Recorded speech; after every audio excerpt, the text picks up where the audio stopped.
အားလုံးပဲမင်္ဂလာပါဒီနေ့မှာတော့ဝင်းရဲ့ Urban Glass ကဒီအင်ဂျီပုံစံလေးမှာဆွဲထားတဲ့ jig တိုင်းလေးကိုဝင်းက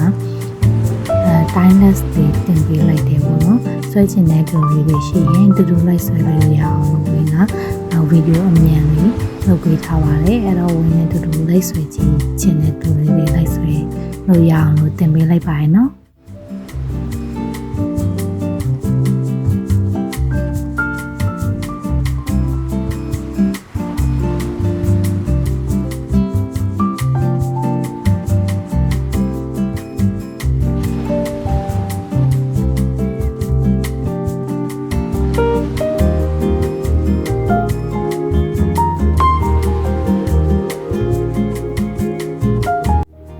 မနေ့တူတူအဆုံးထိလိုက်ကြည့်ပေးခဲ့ကြလို့အားလုံးကိုကျေးဇူးတင်ပါတယ်နောက်ထပ်ဗီဒီယိုတွေမှာထပ်တွေ့ကြပါ